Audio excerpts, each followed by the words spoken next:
Ma première réaction a été de dire les énergies renouvelables, oui, parce qu'un jour ou l'autre ça deviendra une nécessité. Mais malgré la déprise agricole, ne rayons pas le territoire agricole de ce département. Nous avons recherché une zone agricole, mais à valeur agronomique quasi inexistante. Et aujourd'hui, je peux dire que c'est 5 ans de travail énorme. Et vous me voyez quand même un peu ému, parce que je crois pouvoir dire que Ortafa est en train de vivre un moment unique.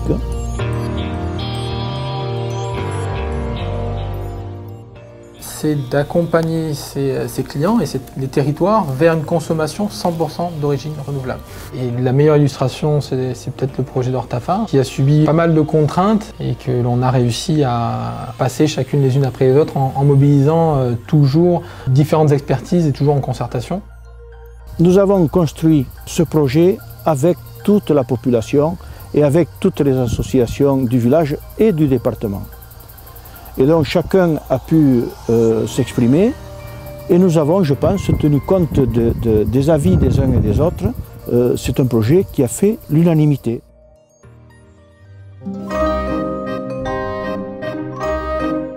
Donc l'accompagnement qui a été mis en place sur Ortafa, en premier lieu concernait la viticulture, puisque c'était une emprise qui concernait une partie en friche et une partie de vignes, mais qui était des cépages de moindre qualité que ce qu'on a permis de faire aujourd'hui, et sur un sol qui n'est pas propice à l'exploitation de la viticulture. L'accompagnement consiste à une aide financière pour les vignerons dont on a arraché les vignes. Toutes les aides étaient axées autour du développement durable, ça c'est dans les contrats que l'on a signés avec eux. Soit du matériel pour améliorer leurs conditions d'exploitation, soit du matériel pour passer en bio, puis une aide financière autour d'une banque de plants qui nous a permis de replanter exactement, voire un petit peu plus, la superficie que l'on avait arrachée. On a saisi l'opportunité de la création de cette ferme photovoltaïque. Ça nous a permis de bénéficier de subventions pour acheter du matériel, notamment du matériel de travail du sol. Ça nous a permis vraiment de faire un pas dans ce bio, parce que bon, c'était quelque chose qu'on recherchait, mais on n'osait pas franchir le pas, et là on a eu l'occasion.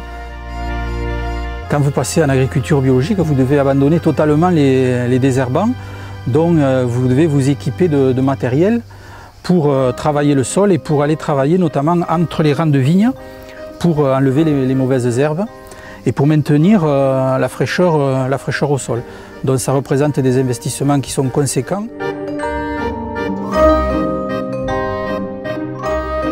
Le berger pourra faire venir son troupeau sur l'ensemble du parc, ce qui permet aussi l'entretien du parc au niveau de la repousse des plantes. C'est vrai que pour moi, c'est quand même, et surtout pour les brebis, on peut dire que c'est un havre de paix d'être ici. Mais elles ne sont pas inutiles. Vous remarquez qu'elles mangent, donc elles nettoient, bien sûr. Elles enlèvent de l'herbe en respectant le sol. Concernant la nature du sol, donc il a été entendu entre Julie et moi-même d'opérer un semis, donc d'effectuer un semis avant les travaux, afin d'avoir un couvert végétal qui convienne au troupeau. Les essences ont été adaptées, il y a du sainfoin, de la luzerne, du régras, différents trèfles, du dactyle. On peut allier technologie et écologie.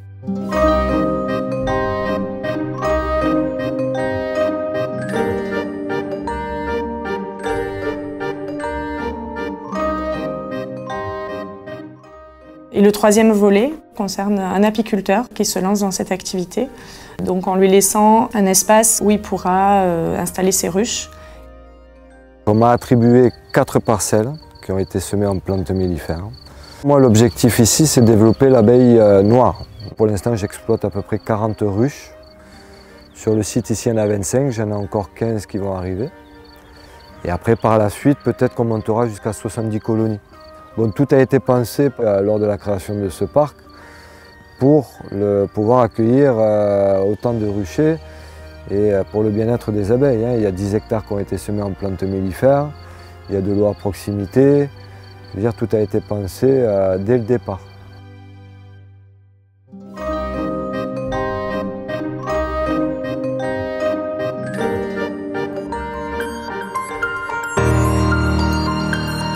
Le principe, c'est qu'on soit tous autour de la table pour faire le projet.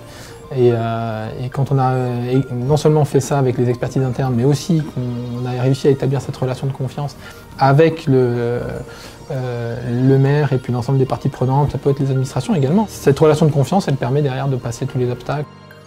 Je crois que ce département et la région Languedoc-Roussillon devraient s'investir dans les énergies renouvelables parce que je suis persuadé que si nous, aujourd'hui, nous ne le faisons pas, les générations futures nous le reprocheront.